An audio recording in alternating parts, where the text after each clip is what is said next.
Hey y'all, I'm Kimberland, and this is the Frolicking Truth, a soft space for Black women who are tired, brilliant, and ready to heal. Here, joy meets justice.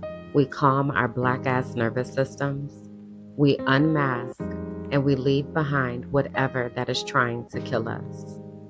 You're seen here, you're safe here, and you don't have to do this alone.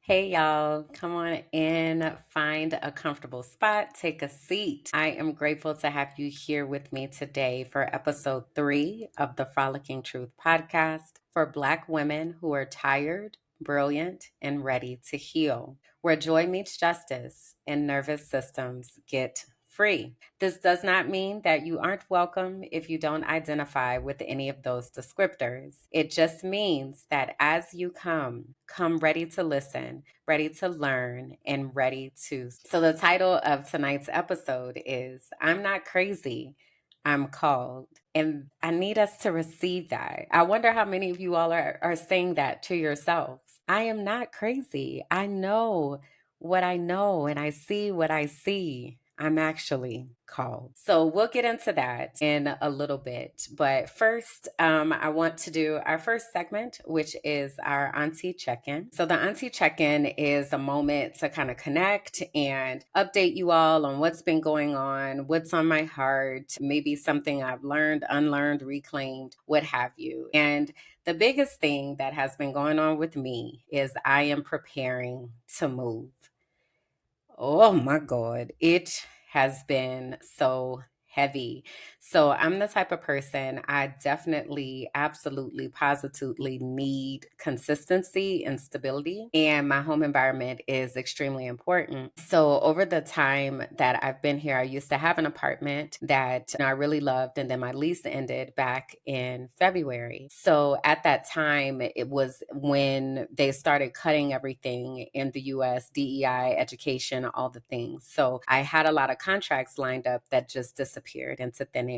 So when that happened, I did not have enough to be able to just go and secure a new apartment. So my cousin and my best friend were like, okay, so we'll stay until June so that we can all just live together and it wouldn't be as much of a financial burden on everyone and it would give us a little bit more time to transition. So you may have in other spaces heard me talk about that process because that was a lot. We actually had wound up moving 3 times and it was a lot. If you're new here, I'm neurodivergent. So I live with autism, ADHD, OCD, anxiety, depression, complex PTSD. It's a lot. The OCD of it all makes it really difficult when I have to transition into new spaces because it takes time for my nervous system to calm down. It takes time for my body to adjust and for my brain to feel safe and comfortable, especially and specifically around the bathroom. So when we got to this place where we are, I gratefully was able to kind of breathe for a minute and like, all right, the bathroom is gorgeous. The shower is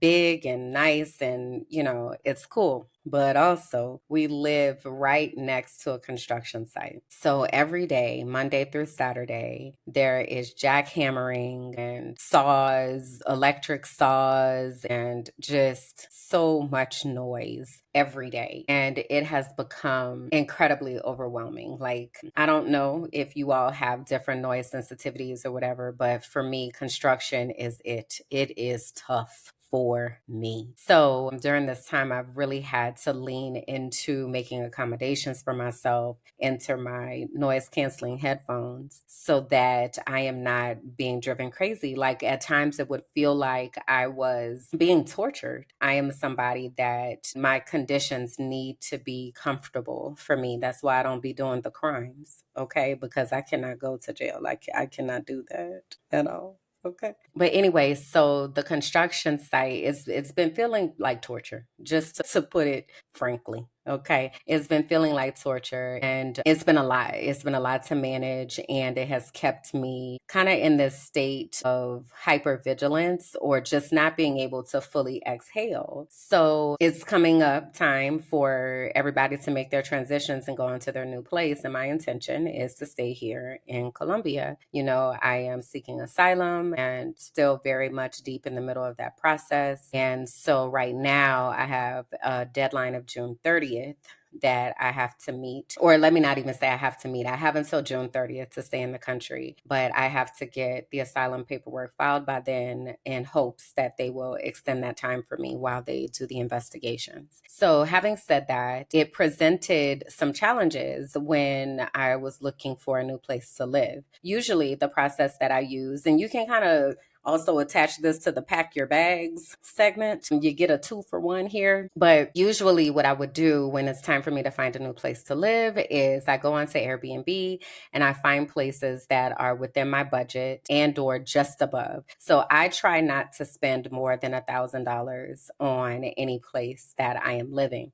But in my current life, I really just want to reduce everything. And again, I'm in the process of rebuilding a lot of the ways that I'm going to work. So I cut that in half. So I'm like, I have $500 used to have a place to live. Now, the gag is I also need that place to be furnished because I don't know how long I'm going to be here, right? So I need to just be able to have a place and not have to worry about outfitting the place with all the things. And a place that I'm not like locked in to some type of lease or something. Because again, right now, all I know is that I'm here until June 30th. So considering all of that, that's a lot to ask for. It's a tall order, you know? So as I was looking, I was coming across places on Airbnb, but also just places that don't really make me feel comfortable. I struggle with things like I cannot be in, even as I'm talking about it, I'm like squeezing the shit out of my fingers right now. Bathrooms are tough. So I cannot be in a place that doesn't have a modern bathroom. Like it has to be a place that is clean and where I don't have to worry.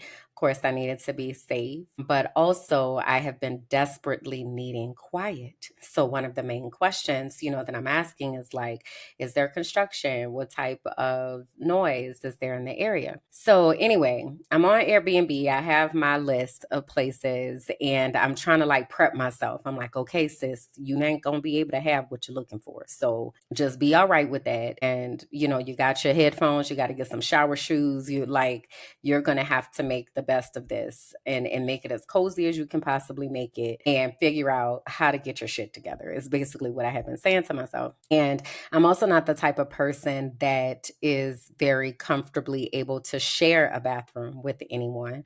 I'm not the hostile type of chick. And I know there are some people, they're fine with that. That's how they live. It don't bother them. And God bless you. Sometimes I wish that I had that ability. I do not. So I'm, having this very specific list of things. So I'm prepping myself. I'm like, okay, all right, bobbing and weaving and like trying to get myself together. Like, okay, girl, we gonna be able to do this. So while I was looking, I had gone on Facebook and joined like a bunch of the groups with realtors and things because I know that Airbnb is inflated. I know that those prices are inflated.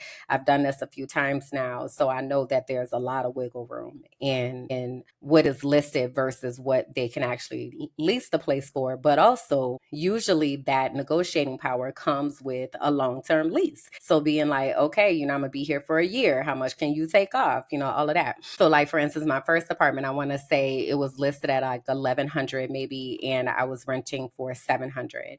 And then the next place was leasing at like, I don't know, 1,400, and I was leasing at 1,000, so, I'm trying to manage that, but also those were long-term leases. So I'm in the Facebook group. I come across this website and I go to the website and I see that the prices are different and I see a few places that I like. So I'm like, okay, well, let me save these places or whatever. So over the past few weeks, I've been reaching out to, my first choice, my second choice, my third choice, and either the people were not responding or they were responding and telling me that the places were booked. So then I'm like, okay, sis, we're going to have to go back over to the Airbnb, you know? Who what this finna look like? So there was one place on there, and the reason that I didn't jump on the place is because the place has a lot of tile. And tile is one of the things for me that just really is hard. It's hard because a lot of times tile is used in places that are older. The grout isn't often maintained. Like it'd be a lot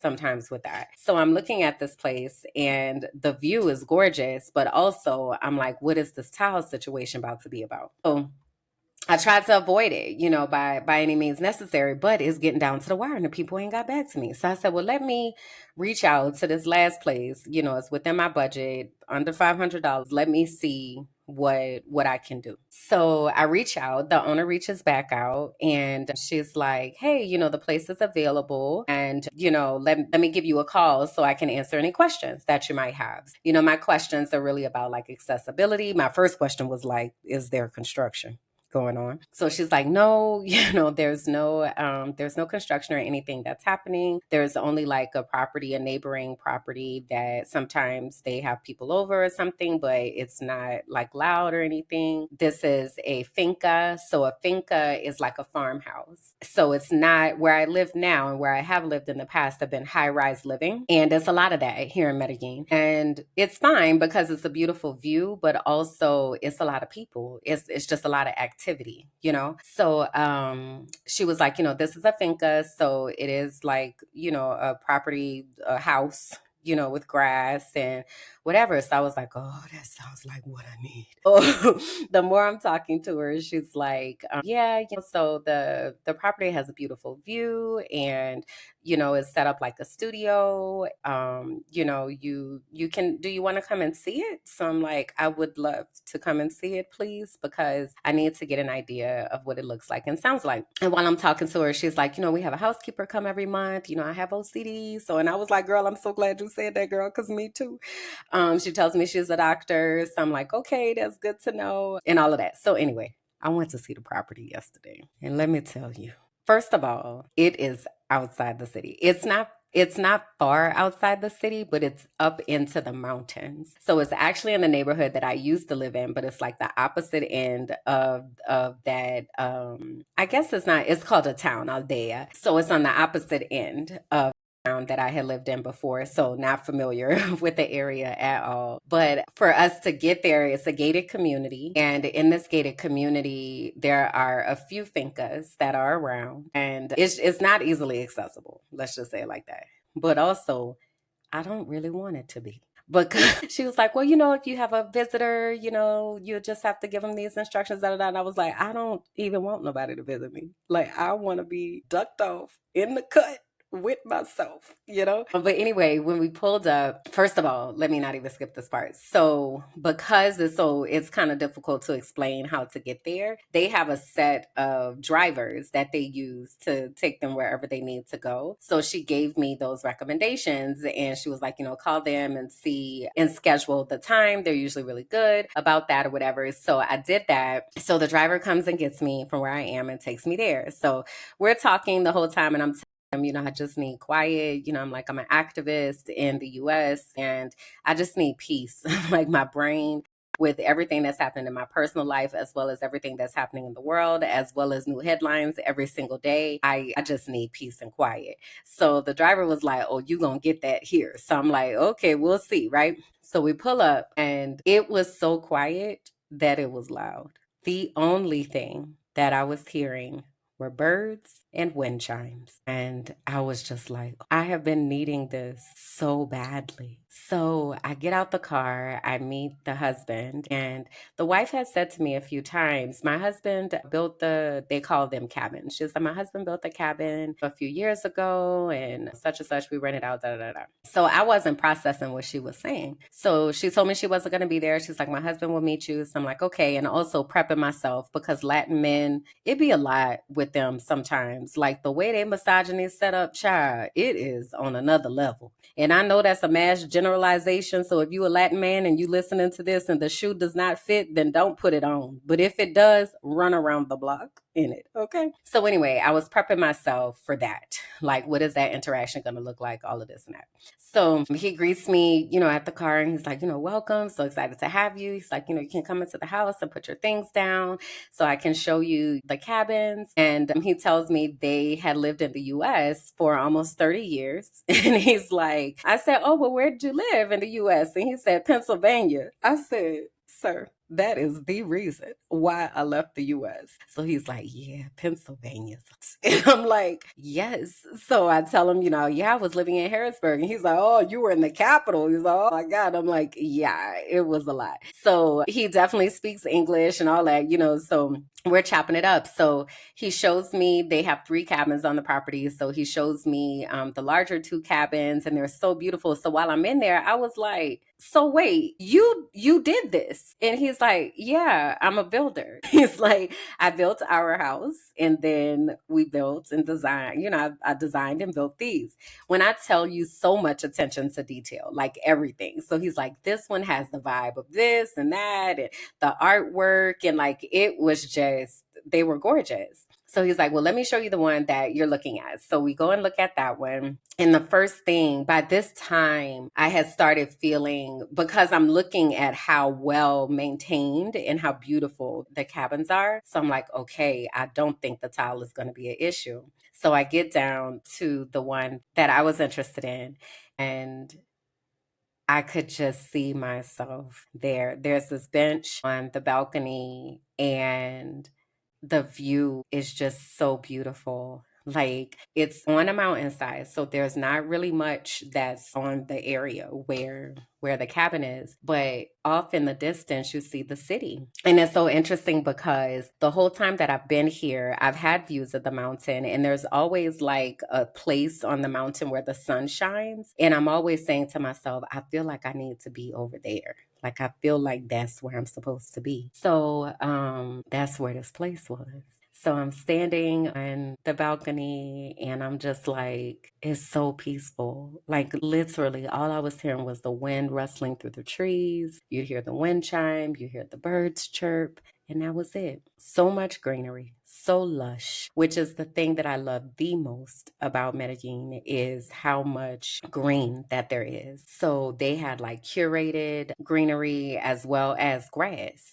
so we get to talking about that. And I'm like, oh, I, have a jade plant, and I have this plant, and, and I'm going to bring my plants with me. So by this time, the wife had gotten there, and she's like, yeah, bring all your plants. I love to garden. I haven't gotten a chance to do it as much, but, I really love to garden. So I'm like, oh my gosh. So she said, yeah, let me show you my garden. We get up to the garden, and she's got spinach and pineapples and different types of peppers and onions and yuca and lulo and thyme and rosemary, lavender, chamomile, basil. Like, I was like, this is what I see my life looking like. I was like, this is what I want my life to look like. This. So as we're like, she's like, oh, you like peppers? Let me give you some. So she's picking it up. She's like, yeah. So if you want to make juice or whatever, you just come up here and pick what you need. And, that's that organic. You hear me? Like, this is what I want my life to be like. So while we were at the garden, I said, what kind of doctor are you? And she said, alternative medicine. And I was like, huh, wow. Well, that makes a whole lot of sense. That alternative medicine, right? So after that, by this time, I'm like just totally overwhelmed. I'm just like, I can't believe this. Like, this is wild. So we come from the garden, and I get a bag for all my peppers and everything. And she was like, yeah, so just let me know, what you think. If you, feel like it's a fit, then, you'll just pay me for the month when you get here, and you can stay as long as you want. She's like, if you want to stay for, do a month to month, that's totally fine. She's like, and if you figure out that you have to leave or you need to transition, it doesn't matter. You just let us know and we'll refund you whatever balance that you have left. There's no deposit.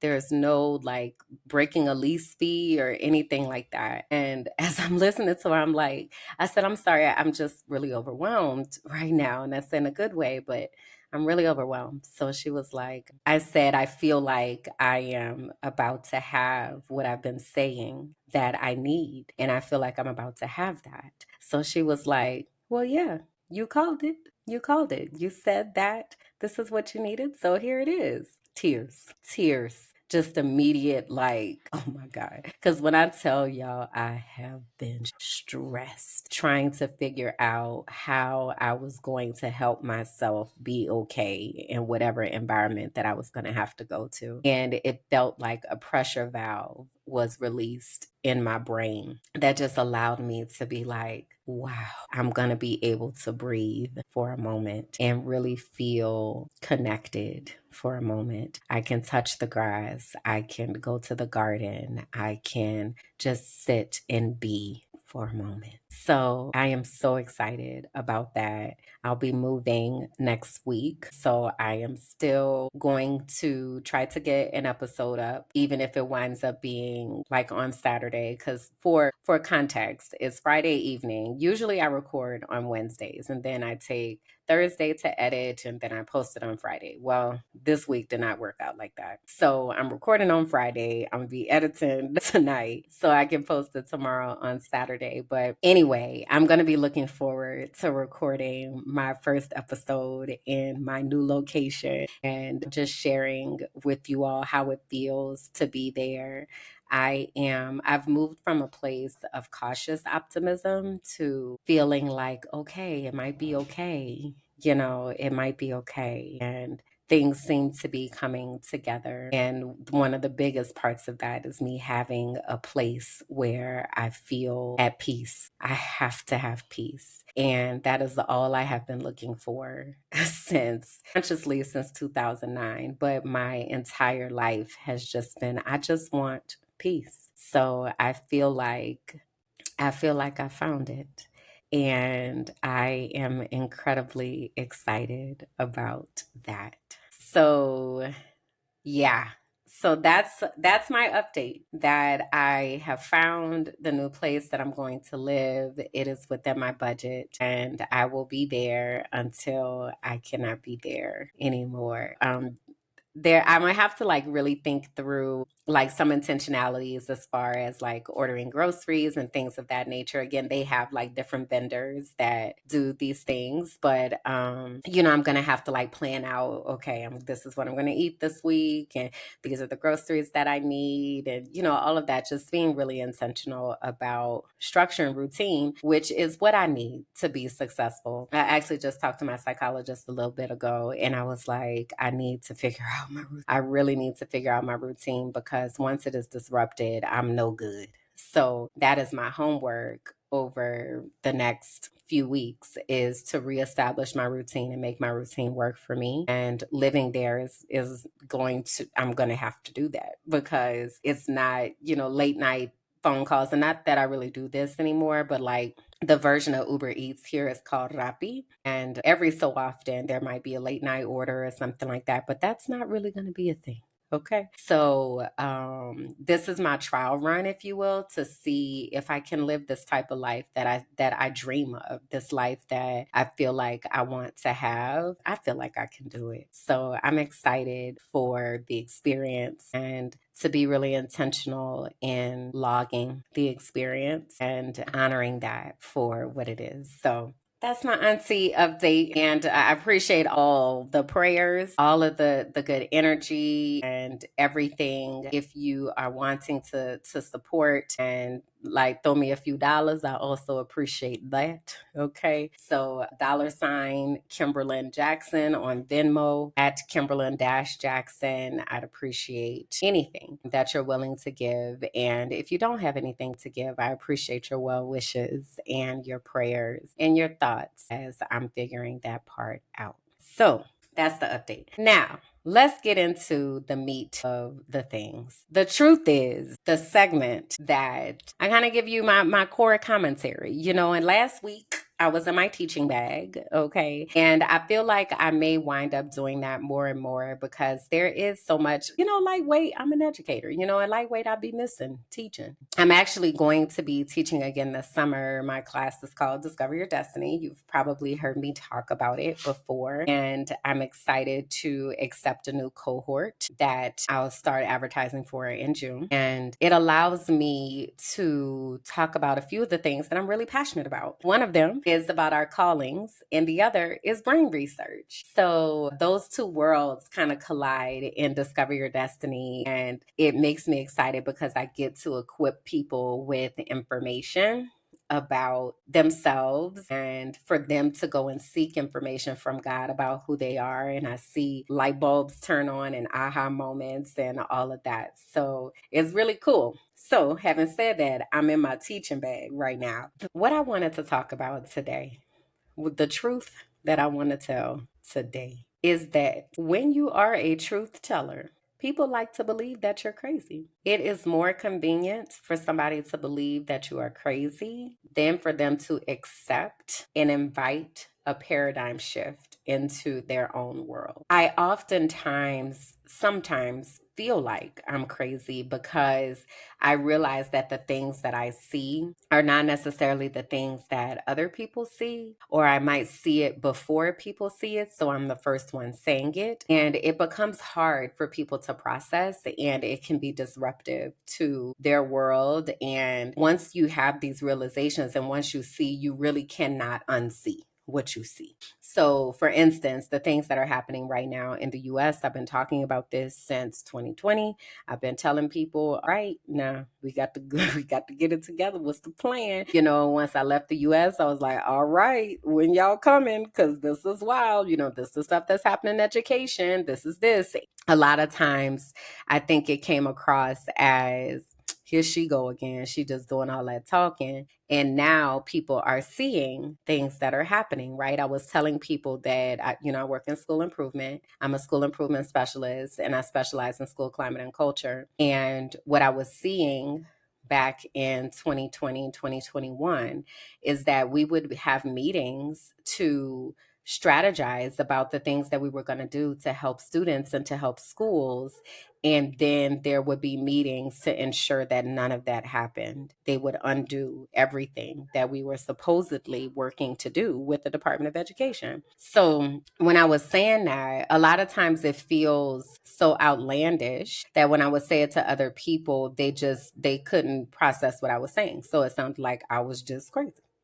So it's not that I'm crazy. I'm called. I have a calling. And that's what I want to talk about today. So I have a couple callings. And this is one of the things that I teach people about in Discover Your Destiny is understanding your callings and what that means for you. So in churches, it would be called an apostle and a prophet. And what I call it in my world, an apostle is a dream awakener and a prophet is a heart revealer. And when I learned about that, so I learned about these gifts back in like 2013, 2014, because I had just gotten to therapy. I was in the middle of trying to escape an abusive relationship. And my therapist at the time was a Black Christian woman, and she challenged me to take a spiritual gifts test. So I took the spiritual gifts test, and it came back with apostle and prophet. And I got really curious about what those words meant because I had been in church and I was kind of like, yeah, nah, I'm good on that. Nope. So I got really curious about what those words meant because I had seen the people that were carrying these words, and I didn't want to be nothing like them. I had also been told that I would never be such and such material, first lady material, ministry material, blah, blah, blah. That was my pastors, by the way, that had told me that. They were the parents of my abusive ex. They made sure that I knew that I wasn't good enough, even though their son was trash and they were trash too. But anyways, so during that time when I was in therapy, I really started getting really curious about those gifts and what that meant. And it was the first time that I ever like accepted what I was seeing, and also saw the alignment of how I'm that person. So I'm not really going to talk about the dream awakening and apostleness of it all today. I really want to center on the prophetic, heart revealing part of it all, because it's a lot. It's a lot. So I don't want to be here all night. Okay. So this is our first lesson, and then we'll go into some others. So anyway, a prophet or a heart revealer is someone who reveals God's heart for his people wherever they go. So the role of a heart revealer is to accurately discern God's heart for a situation. So often people who have this gift are very empathetic and very much aware of how things impact people in humanity. We also help people experience God's voice for the very first time, and or help them develop hearing the voice of God in their own life. So for instance, through Discover Your Destiny, I teach people how to have a deep personal relationship with God outside of the constructs of religion. And I also teach people how to connect back to their bodies, because that's where God's inner voice lives, the Holy Spirit inside of us, right? So I wanted to talk about this calling because a lot of times we, one, don't realize that we're called,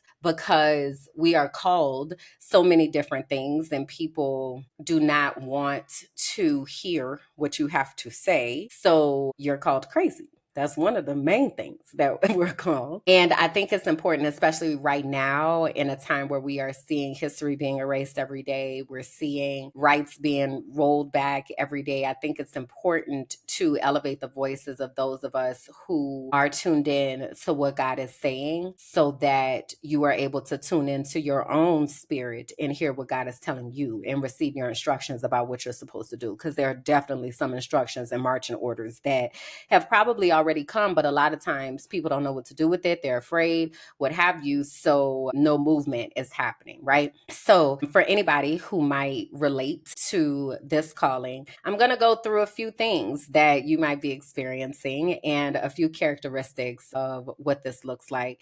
And I'm going to use the words prophet and heart revealer interchangeably. It's all the same thing, just a different title. And I'm going to ask you to try to de-churchify your understanding of what I am saying, but also I'm going to be using scripture to talk about it. Now, I grew up as a Christian. I was Lutheran until about 8 or 9 years old. And then we switched to Full Gospel Baptist. And then once I moved to Tampa, I was non-denominational. And I spent a little bit of time in like Kojic-ish spinoffs. So I think they considered themselves non-denominational, but they had come from the Kojic world. So I've had some different experiences with religion, with church, with God, with the Bible. And the Bible is the spiritual book that I use because the Bible has been used to cause so much harm and is currently being weaponized against people and has historically been weaponized against people. And I think it's important for us, those of us who believe that the words within the Bible are consistent with God's messages. I think it's important for us to actually talk about who God actually is and not who people have said that God is, because it's specifically and especially in colonized nations, which is almost everywhere, because the God that was given to us that's not God. That's not God. So anyway, so let's talk about prophets. So the first thing I have down here is prophets are often rejected by their own. And Matthew 13:57 says a prophet is not without honor except in his own town. One of the things that is so incredibly difficult is for people that we know and have known to accept the fact that there is a calling on our lives. And we saw this even with Jesus, who was the prophet, okay? How he was rejected by the people who watched him grow up and the people that should have, been that safe place. So it's important for us to remember that sometimes and oftentimes familiarity breeds dismissal. People think that they know you, so they can't always receive what's been placed in you. And it's interesting because those are the people that we look to first to be the ones that we not necessarily want to say, but want to warn or want to ensure that they're showing up in the right way. And those are often the people that reject us first and most loudly and most consistently. I can definitely speak for myself with my family. And not everybody in my family, but definitely certain people in my family find it very, very difficult to process and accept that I am called. I'm not crazy. And I've had to learn to allow them to feel however they feel. I've learned that the people that are closest to us will often be the last to recognize our calling because they're looking at the you they remember, not the you that God sent. And the you that they remember is someone who very likely has contorted themselves in order to be safe and to be palatable. I remember from very young, I was always told that I used to cry a lot. And they'd be like, Kim always had a tear ready to fall down her cheek. She always got something to cry about. That's what was the thing. And I grew up thinking, one, that it wasn't safe to do that. So noted, don't cry in front of these people. But also, I grew up, feeling like that wasn't okay. Like it's not okay to have emotions. And I locked that away. And I even spent some time because I've been in leadership like my whole life. And I remember I used to be a department head and my teachers would come into the meetings and every so often someone would be emotional and I would be like, you need to go to the bathroom or like which we're having a meeting. Like get yourself together. So I became that oppressive force of muting people and not being a safe place for other people because I had been told and taught that I was so emotional. Now I know that I carry God's spirit inside of me and I'm so connected to people. If you are not grieved by the things that are going on in this world, it makes me question what's happening because it's very, very difficult to acknowledge what is happening. There are multiple genocides that are going on right now. The US is consistently rolling back rights and doing everything they can do to harm people, working class people, poor people, Black people, immigrant people, people with disabilities, people who are not white, male, evangelical, and rich. Those are the people, the only people that are safe, while the rest of us are out here trying to figure out how to save ourselves. So I question if you're not affected. And I also honor and recognize that it's okay for me to be affected because that is my calling. This is not a defect. I am not too emotional. I am connected to God's heart. And right now, God's heart is broken about the way that people are showing up in this world. So if you are someone who has any calling, it's important for you to know that. But specifically, if your calling is to be the one who is speaking the truths about the things, please expect to be rejected by those that are closest to you. And I'm not trying to make it seem like it's easy or like it doesn't hurt, because it does. And also know that it very well will happen. So the next part of that is connected, is that prophets carry messages that disrupt comfort. Isaiah 58:1. Cry aloud, spare not, lift up thy voice like a trumpet, and show my people their transgressions. As prophets, we not always talking about butterflies and rainbows, and I try my best to balance. And it is why I'm so intentional about talking about calming our nervous systems and what brings you joy and, doing that. But it's not always the cutesy sunshine and rainbows. Sometimes the truths are incredibly inconvenient. We call out injustice, we call out hypocrisy, we call out systems built on harm. And that message is rarely welcome, rarely. So when people start to experience discomfort, people lash out because you want to be comfortable. And I get it. I get it. And also, at some point, we have to accept the truths. And if we don't, then you deal with the consequences of not accepting those truths, whatever those consequences might be. But my job is to call it out. My job is to name it. And I would always ask myself, like, why I can't just shut the fuck up? Like, what is wrong with me? Why I always got some shit to say? Like, shut up. Is what I'm saying to myself. And meanwhile, God is like, I told you to say X, Y, Z, and A, B, and C.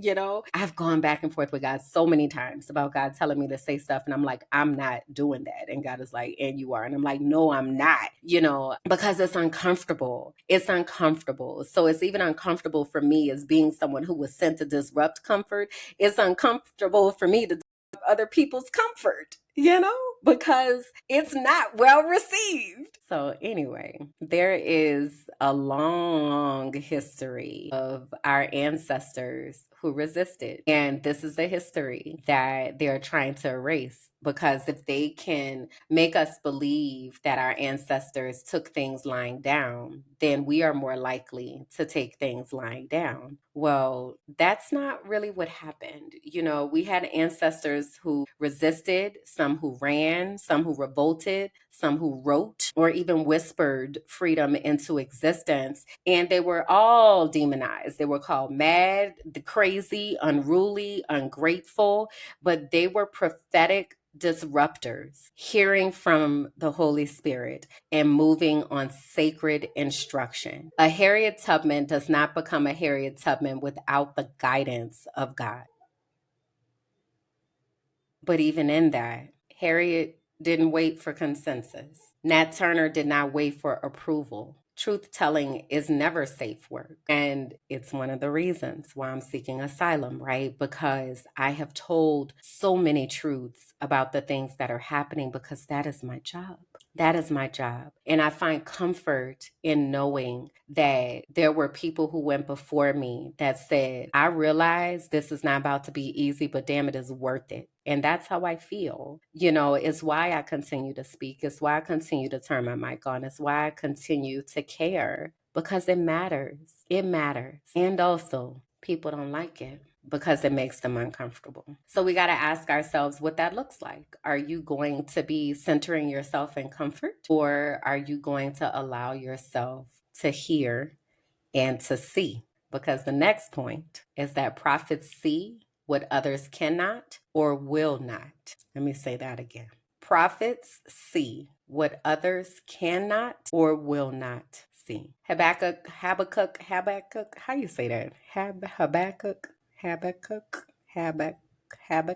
Habakkuk 2 and 1. I will stand at my watch. I will look to see what he will say to me. Prophets are watchers. We notice patterns. We interpret dreams. We catch what other people overlook. We sense things ahead of time. We're very much connected to the Holy Spirit. And that spiritual foresight can be mistaken as paranoia, pessimism, or negativity. And baby, let me tell you, my God, today, if I haven't experienced this, because in accepting my neurodivergence and getting really, really curious about my brain, I see the patterns. So then I'm confused why nobody else ain't seeing the patterns. What is happening? Are you just sticking your head in the sand and just pretending like nothing is happening? Because I see what's unfolding, right? It's interesting. And the overlap between the prophetic and the neurodivergent mind is very real. So, for example, both prophets and neurodivergent folks experience heightened sensitivity, deep emotional and sensory awareness, a tendency to question the norm, right? The things that are supposedly normal. And prophets and neurodivergent folks both have trouble conforming or staying silent in the face of injustice. I don't know if y'all seeing yourself yet, but I definitely see myself because I know this is who I am. And this is why I stay in trouble, because I'm feeling it, I'm seeing it, I'm aware of it. I ask questions, and now all of a sudden something is uncovered, and I can't just sign on to this. I can't put my name on this. This is not okay, right? So now I'm in the HR, I'm in the hot seat. Child, it's a lot. Okay. So It's important to know that because again, we're taught to take that and direct that towards ourselves and make that something negative about ourselves. And it's not negative, it's a gift. It's a gift. The things I feel in my body, the words that hit my spirit, the truths that come out of nowhere, that's not crazy. That is clarity because I know what I see and I know what I know. And just because somebody else refuses to accept that does not change the fact that it is what it is. So it's really important to have community and to be around other people who are also gifted so that you do not feel like you are crazy. So our next point is prophets are often isolated but alone. So 1 Kings 19:3 and 4 is a story about Elijah, a prophet in the Bible. And this verse says Elijah was afraid and ran for his life. I have had enough, Lord, he said. Take my life. Baby, when I tell you me and God done had that conversation too many times, I'm straight. I'm good. I'm good on all of this. I am good. I don't have kids. I've taught kids. I've made my impact on the world. Hey, we cool. I ain't got to keep doing this. And it's because of the heaviness of the things that we carry and the responsibility that I know that I have for showing up so other people are able to show up in their giftings. Elijah got tired, and prophets carry a heavy spiritual load. And it is so lonely for all the things I told you, right? The people that are closest to you forsake you because people, feel like you are disrupting their comfort because you're seeing what other people can't see. So you become very isolated in that process. So we are often misunderstood. We walk alone and exhausted from shouting the truth into unwilling ears. Is exhausting. So exhausting. And it feels like you're shouting into this vacuum of trying to get people to see what you so clearly see, and they either don't want to see it or can't see it. So then you just like, let me just be quiet then because they think that I'm crazy. And then God is like, no, I need you to say the thing. But I'm also grateful that God will send rest. And that's the period that I feel like I'm going into of God sending rest, God sending angels, and the still small voices. I can hear those wind chimes. I can hear the birds. I can feel my soul being restored in this new place that I'm going to. And I have to remind myself often that loneliness is not proof that I'm wrong. It's proof that I'm different and I'm set apart, and being okay with that and not tying myself to the outcome of what I am being told to share. My job is to speak the truth. My job is to share the truth. My job is not to control how people receive that. And I have to remind myself of that because I get so passionate and I want people to be okay. I want people to be healthy. I want people to be loving. I want us to have community, and I want us to be able to support each other and show up for each other and take care of our children. The things that are happening to children right now breaks my heart into so many little pieces. And I also realize that my job is to say the things, not to control what people do with it. So it's a process to accept. It's hard to accept, but I definitely believe that we have some amazing examples of people who have done this in the past. So I mentioned earlier Harriet Tubman. I mentioned Nat Turner. Think about Sojourner Truth, right? So Sojourner Truth was really big in the women's movement, and her speeches cut like thunder.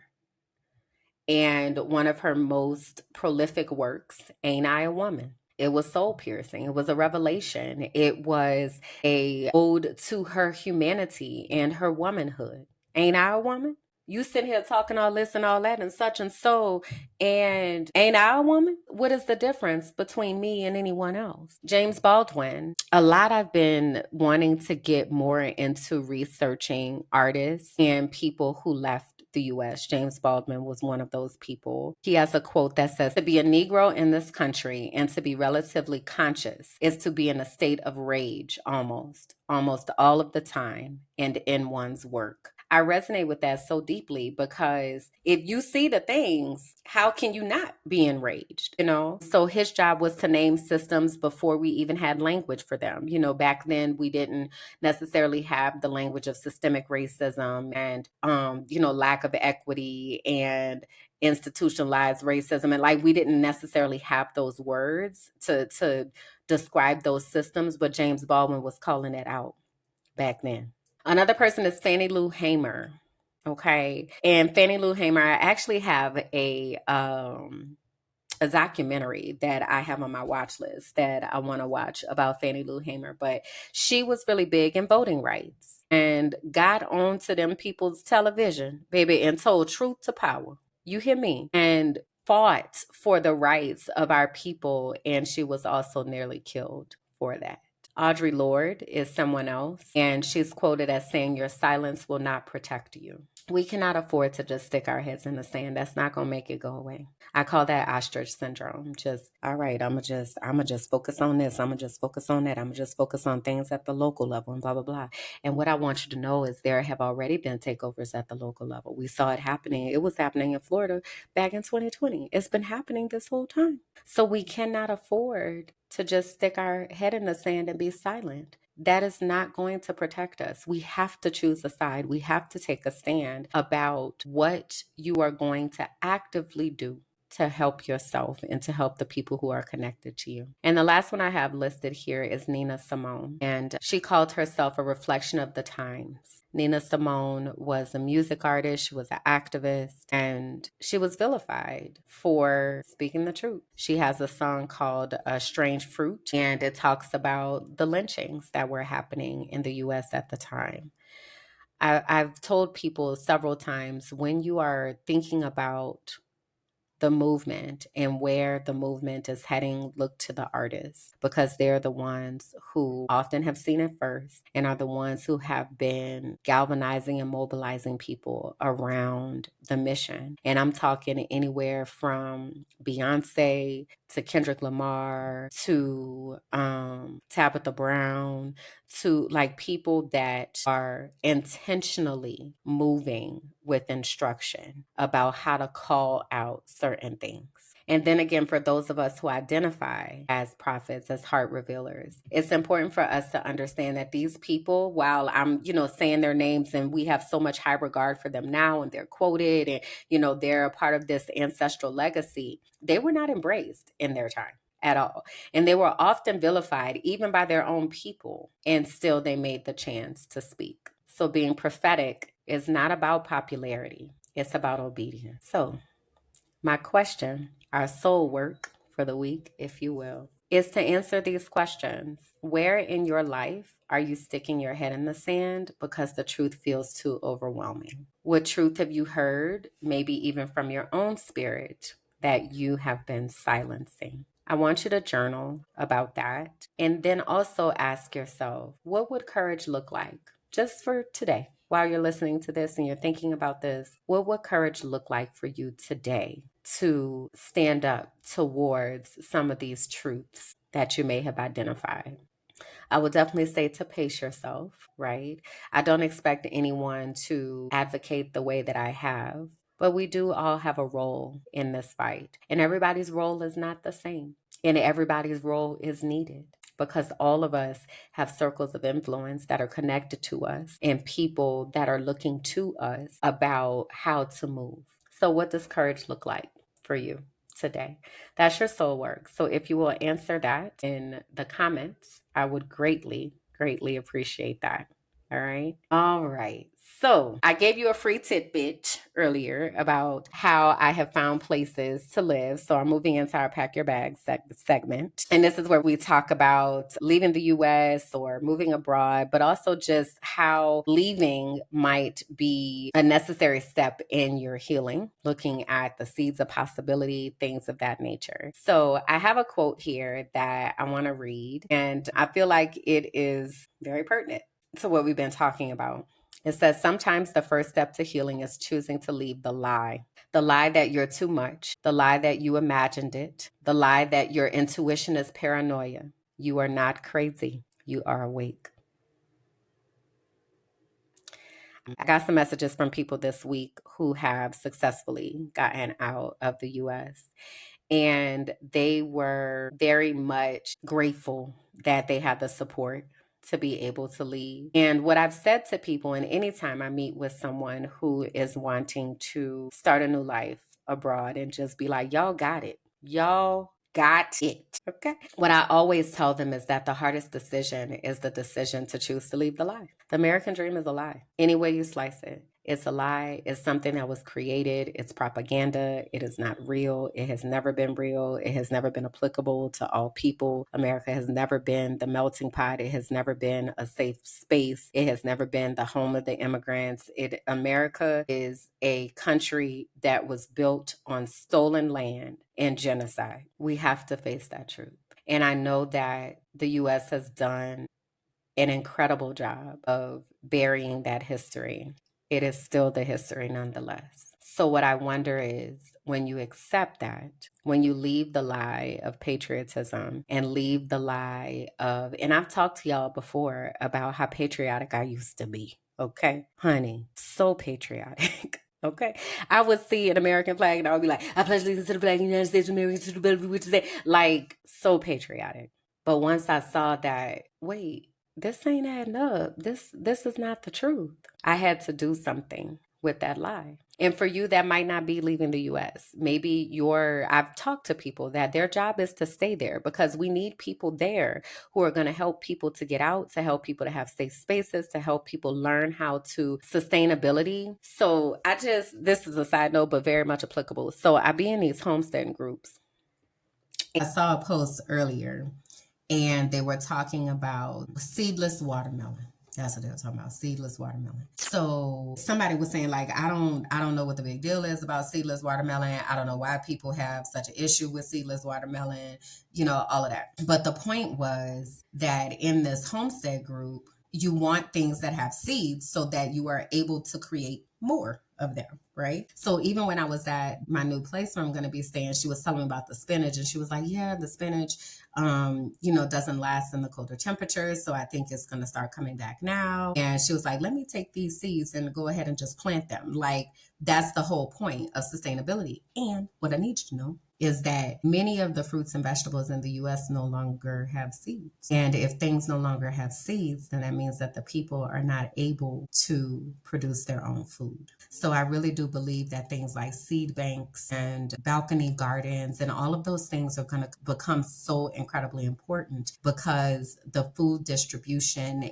is not safe and it is not lending towards people being able to care for themselves. So I thought about that because your resistance, your choosing to leave the lie might be, let me learn how to grow my own green onions, my own cilantro, my own tomatoes, right? And it doesn't have to be a big deal. Like my little balcony garden that I have is literally old plastic water bottle or plastic soda bottles. And I put some dirt in it, put some seeds in it, and let it be great. It doesn't have to be huge. But start somewhere because that is us connecting back to our roots of being able to provide for ourselves and being able to care for the land and being able to be grounded. And just the process of seeing something grow, that's living energy. That's living energy that is there. You get to see the roots form. You get to see the sprouts come. You get to see the flowers come. You get to see the seeds. You get to see the life cycle that God has created that doesn't need a whole bunch of intervention from us. Specifically, if you live in somewhere that the climate is honorable to those particular crops. So I wonder what it looks like for you to leave the lie and how you might be able to give yourself the opportunity to divorce and unplug from the system, if you will. Having said that, I do want to extend an invitation for you all to join the Inner Circle. The Inner Circle is my Patreon, and you can join for $5 a month. And also, you get to try out the community for free for 7 days, and then it's just $5 a month after that. So I would like you to join that. That is going to support the work that I do, is also going to give you access to resources and reflections and meditations and affirmations and all of the things that I am doing to help us to be able to take care of ourselves. And then I also have a question that I'm going to ask in there to get some reflection about what you think, what your thoughts are, and just to kind of push us a little bit further to really be intentional about how we're showing up in the world. All right. So I'm going to leave you with this. May you stop shrinking so other people can stay asleep. May you speak what you see, even if your voice shakes. You are not too much. You are just in tune. All right. Thank y'all for hanging out with me, and I'll see you next week. Thank you for listening to The Frolicking Truth, where joy meets justice and our nervous systems get free. Please be sure to like, rate, and comment. Subscribe to the YouTube page, Minding My Black Ass Business, and follow me on all social platforms. Until next time.